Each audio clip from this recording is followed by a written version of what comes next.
Hermanos queridos, vamos a buscar la palabra del Señor en Romanos capítulo 1, versículos del 8 al 15. Romanos capítulo 1, versículos del 8 al 15. Por favor, hablar sus Biblias. Recuerden que en la predicación yo estoy usando Reina Valera 1960. Eso no quita con que usted pueda utilizar NBI, NBLA, LBLA, TLA y todas las demás que terminan con A. ¿Ya?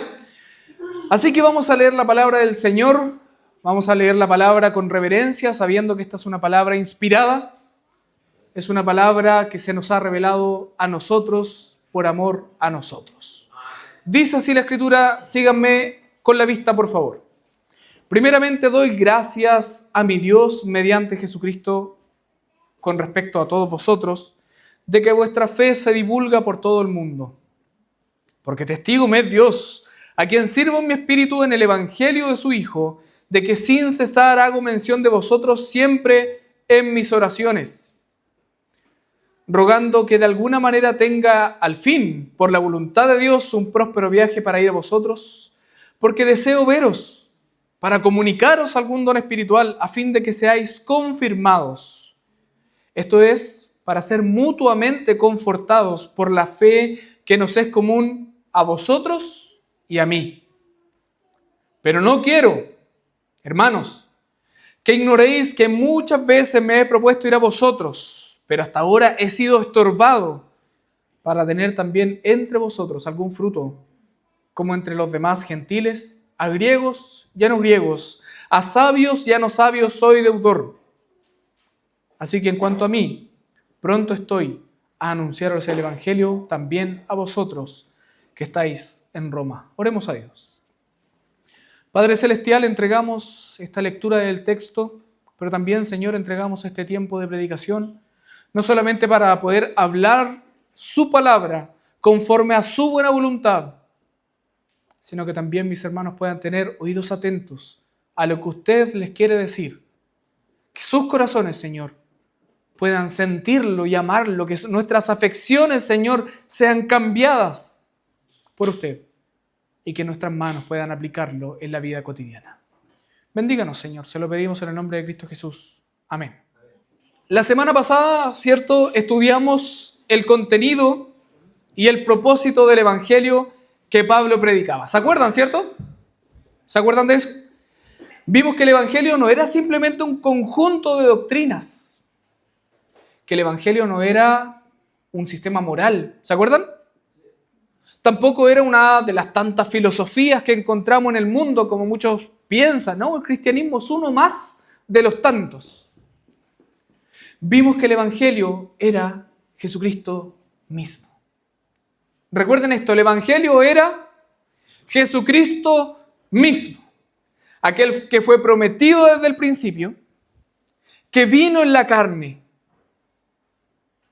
que fue crucificado, que murió por nosotros. ¿Y qué sucedió después? Resucitó por nosotros. Resucitó por su pueblo. Pero ahora la pregunta que nos surge, y una pregunta que no podemos evitar es, ¿qué está produciendo este Evangelio? Que nosotros predicamos constantemente, que decimos creer en Jesús, ¿cierto? ¿Amén? ¿Cuántos creen en Jesús? Amén. Todos creemos en Jesús. ¿Qué está produciendo este Evangelio de Jesús en la vida de alguien que realmente lo ha entendido? ¿Qué está produciendo el Evangelio en tu vida? Porque es posible a lo mejor hablar correctamente del Evangelio, ¿cierto? Sabérmelo de memoria. Pasar años en la iglesia y decir, no, mira, el Evangelio es anunciado en el Antiguo Testamento, es cumplido en Jesús, Jesucristo vivió por nosotros, murió por nosotros, descendió al Hades, resucitó al tercer día, ascendió a los cielos y reina desde allí. ¡Aleluya! Y repetirlo, y repetirlo, y repetirlo, y repetirlo. Pero aún así, permanecer centrado en nosotros mismos. Es posible conocer la doctrina reformada, que nosotros decimos, oye, la doctrina reformada es consistente, ¿cierto? Alabado sea el Señor porque estudiamos la Biblia. Podemos defender la soberanía de Dios, podemos hablar de la gracia, podemos hablar de la justificación y aún así vivir una vida completamente consumida por intereses egoístas. Pero cuando el Evangelio realmente captura tu corazón, cuando el Evangelio realmente toma tu corazón y lo rompe y lo transforma de un corazón de piedra a un corazón de carne, algo cambia. ¿Una piedra palpita? No. ¿Pero un corazón de carne? Sí. Porque está vivo dentro de ti. Cambian tus afectos, cambian tus prioridades, cambia la manera en que miras la iglesia y cambia la manera en que miras el mundo. Y eso es exactamente lo que vemos en este pasaje. Romanos capítulo 1, versículos del 8 al 15, no es simplemente una introducción personal del deseo de Pablo, como queriendo decir, oye, yo les mando esta carta porque tengo esto en mente. No. Sino que es una ventana que nos permite mirar el corazón de un hombre completamente consumido por el Evangelio. Todo lo que Pablo dice aquí, su gratitud por el Evangelio, que lo acabábamos de leer, sus oraciones, sus deseos de visitar Roma, su urgencia por predicar el Evangelio, nace de la misma verdad. Cristo se ha convertido en el centro absoluto de su vida. Yo te pregunto a ti, ¿crees tú que Cristo es el centro absoluto de tu vida? ¿O es solamente un amuleto? Hermanos, aquí quiero ser muy claro y les pido perdón si suena muy duro. Pero si Cristo es solamente un amuleto en tu vida, venir domingo a domingo a sentarte aquí no te va a servir de nada. Por eso, hermanos, hoy veremos dos evidencias de un corazón de alguien que ha sido consumido por el Evangelio. Dos evidencias de alguien que ha sido consumido por el Evangelio. Primero, un amor profundo por el pueblo de Dios. Un amor profundo por el pueblo de Dios. Ustedes son pueblo de Dios, ¿cierto? ¿Sí?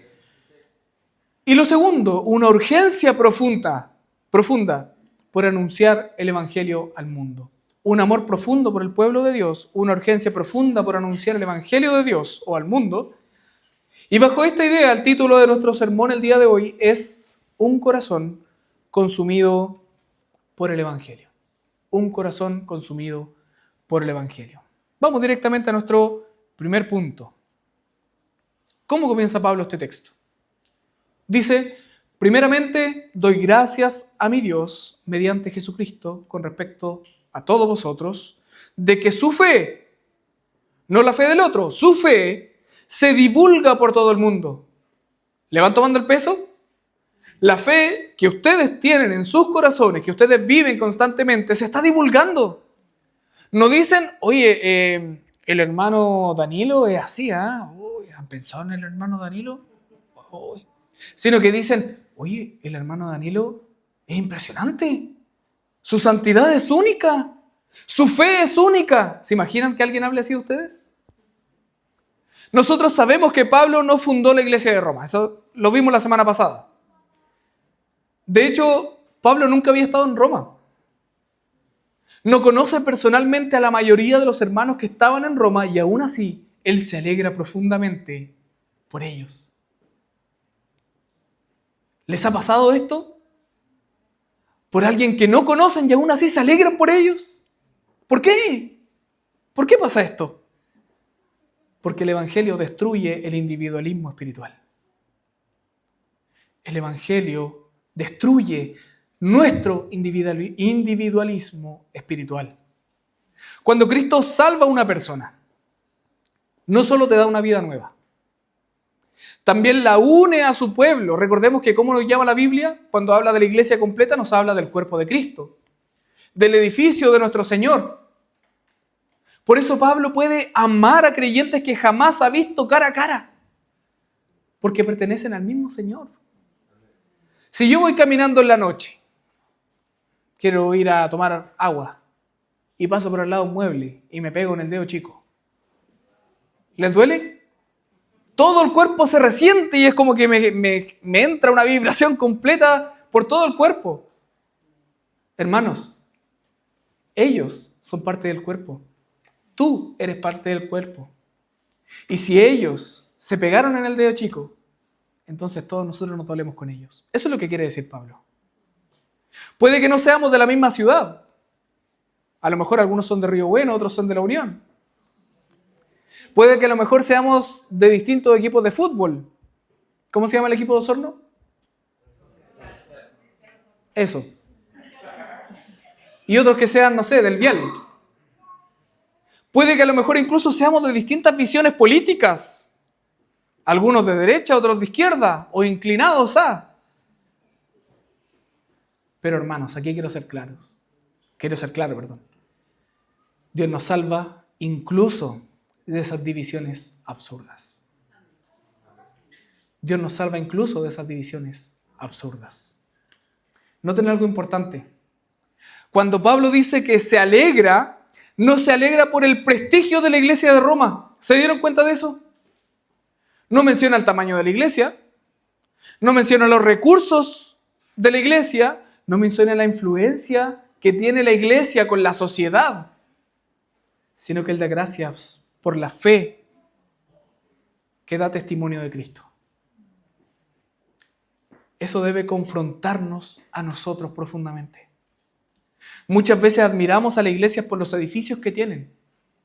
Muchas veces admiramos a las iglesias por los programas que tienen, pero mira esos programas, cómo lo hacen las mujeres, los varones, tienen una institución hacia afuera, una ONG, una fundación.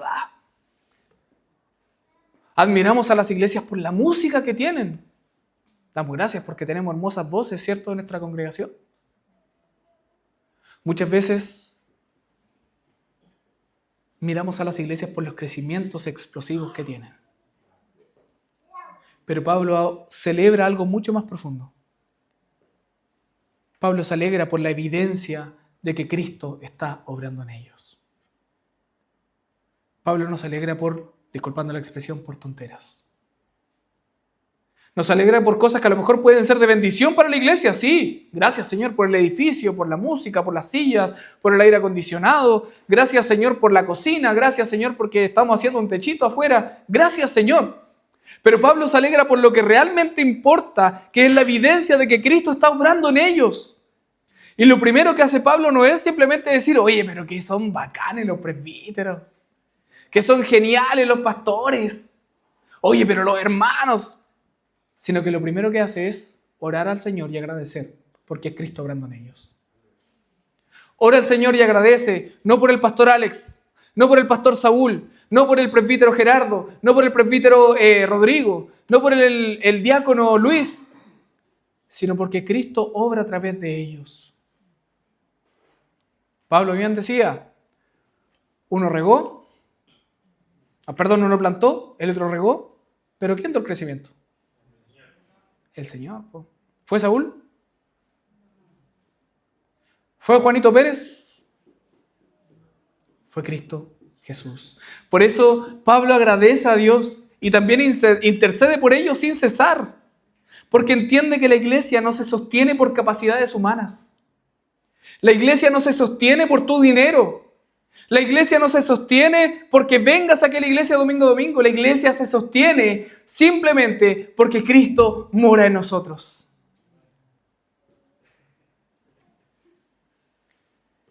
Y eso también debe ser nuestra reacción, hermanos. Cuando Dios bendice una obra, no debemos pensar primero en los hombres, en las estrategias, qué fue lo que hicieron ellos, o en los resultados, sino en depender aún más del Señor en oración. Porque puede que la iglesia crezca. Podríamos ver este templo lleno. Podríamos tener el segundo piso arriba, sillas. Podríamos sacar esas murallas y comenzar a tener personas hacia el lado. Pero si nuestra oración no está puesta en Dios, hermanos míos, la iglesia va a ser destruida. Porque el diablo puede venir. Porque el mundo puede entrar. Porque nuestro propio corazón puede ser orgulloso y puede destruir la obra de Dios. La iglesia se puede llenar, pero qué lamentable es cuando las iglesias lo único que tienen son personas que hablan de otros. Qué lamentable que las personas vengan y se sirvan de otros. El mismo evangelio que ensanchó el corazón de Pablo hacia la iglesia también lo ensancha justamente y lo impulsa hacia afuera. Por lo tanto, lo que el Señor nos quiere decir primero es, no solamente que tenemos una urgencia por amar, ¿cierto?, por permanecer en la iglesia de Cristo, sino que además una urgencia profunda por anunciar el Evangelio al mundo. Miren el versículo 13. ¿Qué dice? Muchas veces me he propuesto ir a vosotros, pero hasta ahora he sido estorbado. Pablo quería ir a Roma. ¿Era un buen deseo de Pablo? Sí. Él quería predicar y fortalecer a la iglesia. ¿Había una buena intención? Sí. Pero Dios hasta ese momento había dicho que no. Y nosotros sabemos que los no de Dios a veces nos duelen. ¿A cuántos de ustedes les encantaría servir? A lo mejor tienen esa cosquilla en sus manos, ese deseo en su guata de querer servir. Yo quiero estar allá. Pero el Señor te dice no. No todavía. Y eso duele, ¿cierto? Nuestro corazón orgulloso duele. Muchas veces queremos servir al Señor, pero lamentablemente a nuestra propia manera. Queremos servir al Señor, pero en nuestros propios tiempos. Queremos servir al Señor, pero bajo nuestros propios planes. Pero la vida de Pablo, que estaba sometida a la voluntad de Dios, solamente generaba contentamiento. Porque a pesar de que no había podido ir a Roma, él se contentaba en Dios. Fíjense que cuando él dice que había sido estorbado para ir, ¿se dieron cuenta que está entre paréntesis? Dice el texto que él había sido estorbado y no había podido viajar a Roma. ¿Y sabes por qué pasa esto? El mismo Pablo lo dice en el capítulo 15. He sido estorbado porque hay muchos lugares donde no he predicado el Evangelio y tengo que seguir predicando. Es como decir, yo quiero servir allá, yo quiero estar allá, pero todavía tengo que servir aquí. Yo quiero servir a la iglesia, pero a lo mejor mi familia la dejé de lado.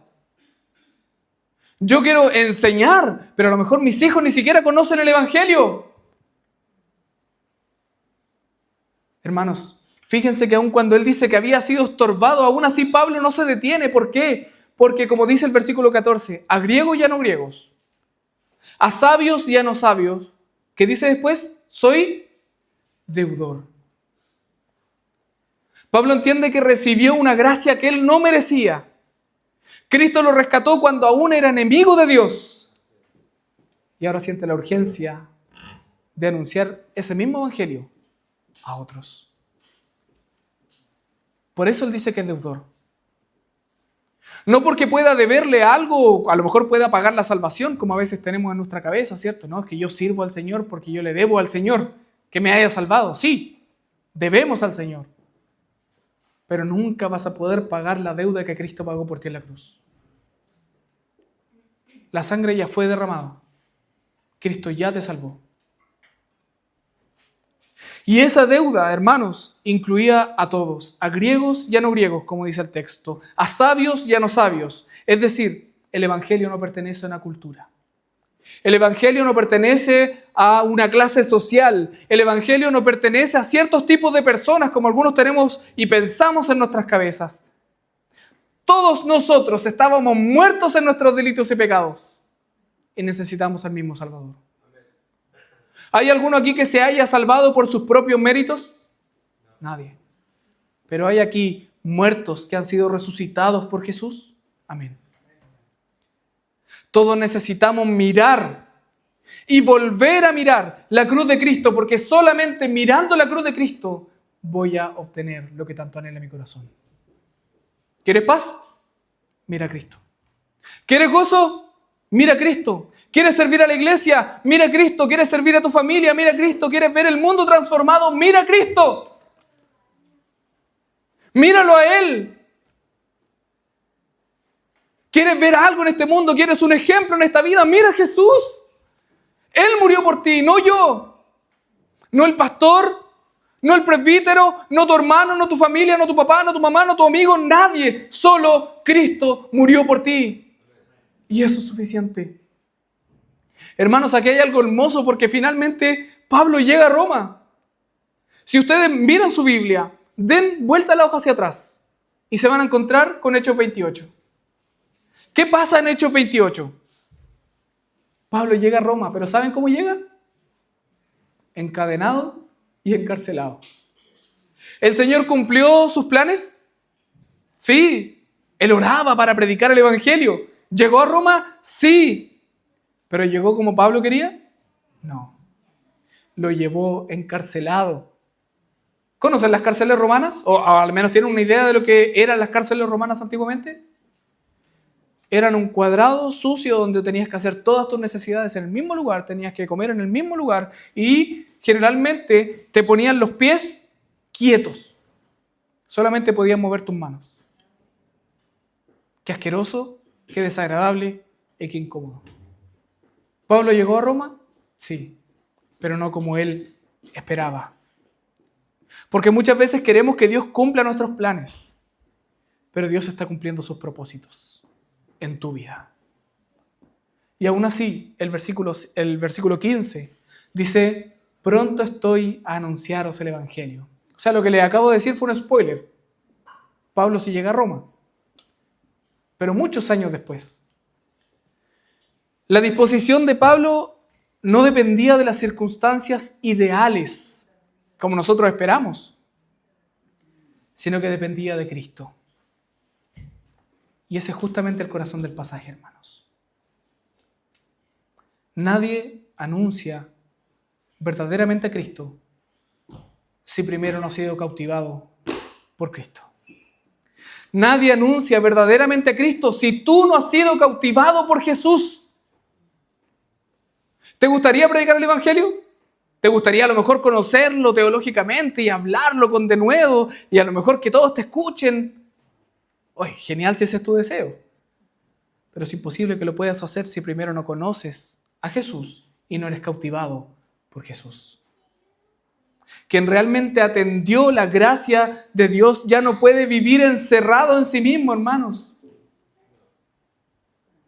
Pensando que las cosas van a pasar y se van a dar como yo quiero. Es que yo quiero que se haga esto. Es que yo quiero que suceda así. Es que yo quiero que se me dé esto. Pero si el Señor te dice que no, ¿es malo? Recordemos las palabras de Dios. ¿Qué dice? El Señor hace todas las cosas. ¿Para qué? Para tu bien y su gloria. Para tu bien y su gloria. El Señor te hace mirar la iglesia. Te hace amar la iglesia. Te hace disfrutar la iglesia. Pero al mismo tiempo te impulsa a llevar el Evangelio hacia el mundo. Aún cuando la vida te duele. Hermanos, para ir finalizando, Romanos capítulo 1 del 8 al 15 nos muestra el corazón de un hombre completamente consumido por el Evangelio. Pablo ama a la iglesia porque Cristo ama a la iglesia. Pablo ora constantemente porque sabe que solo Dios transforma vidas. Pablo desea con todo su corazón fortalecer a otros creyentes porque entiende lo frágil que es el corazón humano. Pablo anuncia a Cristo al mundo porque sabe que no existe otra esperanza para el pecador. Miren los deseos de Pablo. Pero entonces surge esta pregunta inevitable, hermanos, ¿qué está produciendo el Evangelio en ti? Solamente te hace escuchar esto y decir, oye, qué genial era Pablo, ¿ah? Buen ejemplo a seguir. Listo, ¿qué vamos a almorzar? ¿Te hace ser así? ¿Indiferente? ¿El Evangelio qué está produciendo en ti? Pregúntate esto en tu casa. Pregúntate esto cuando llegues a tu hogar. Pregúntaselo a tu esposa, a tus hijos. Amor, ¿qué está produciendo el Evangelio en ti? ¿Qué está produciendo el Evangelio en ti? Porque el Evangelio no solamente cambia lo que creemos, cambia incluso lo que amamos. Cambia nuestras prioridades, cambia la manera en que miramos la iglesia, cambia la manera en que miramos el mundo. Una persona puede conocer mucha doctrina y aún así vivir consumido por el egoísmo. Pero quien ha visto verdaderamente la gloria de Cristo comienza lentamente a ser consumido por aquello que consume el corazón de Dios, que es su iglesia y su gloria entre las naciones. Por eso la pregunta que hoy día te quiero dejar no es simplemente si tú crees en el Evangelio. Porque yo partí preguntándote eso, ¿cierto? ¿Tú crees en el Evangelio? Y me dijiste, sí, amén. Por eso la pregunta que te quiero hacer es, ¿tú qué crees en el Evangelio? ¿Está moldeando realmente tu corazón? ¿Está moldeando realmente tu vida? ¿Está moldeando realmente tu familia? Porque el Evangelio nunca deja intacto al que verdaderamente ha sido alcanzado y consumido por Cristo Jesús. Recuerda esto. Si Cristo te ha salvado, te salvó no para que sigas mirando tu ombligo, sino para que mires al otro. Pero por sobre todo, mires a Cristo. Oremos a Dios. Padre Celestial, qué terrible es cuando somos indiferentes al Evangelio, Señor. Qué terrible, Señor, es cuando le entregamos el tiempo que nos sobra, cuando todo lo que somos le pertenece. Señor, si usted quisiera, podría quitarnos nuestro trabajo, podría quitarnos nuestra salud, podría quitarnos a nuestra familia y aún así seguir siendo Dios. Así lo decía Job. Jehová dio, Jehová quitó. Sea el nombre del Señor bendito. Padre, anhelamos que el Evangelio colme nuestra vida, como justamente lo hizo con Job, que confesaba, Señor, aunque me mates, aún así he de alabarte, Señor. Cuando comprendemos que realmente incluso la muerte le pertenece, entonces incluso en ese momento nos damos cuenta, Señor, que toda nuestra vida está mal y necesitamos volver al camino. Señor, como orábamos la semana pasada, queremos mirar a la cruz. Queremos mirar a esa cruz que está en la cima. Y que cuando la miramos, Señor, todas nuestras cargas ruedan y caen en la tumba y se quedan allí. Señor, que así sea con mis hermanos. Bendiga, Señor, a esta iglesia para que el Evangelio haga eco en sus vidas. Para que el Evangelio transforme sus vidas. Y no miremos desde afuera, sino que miremos desde adentro.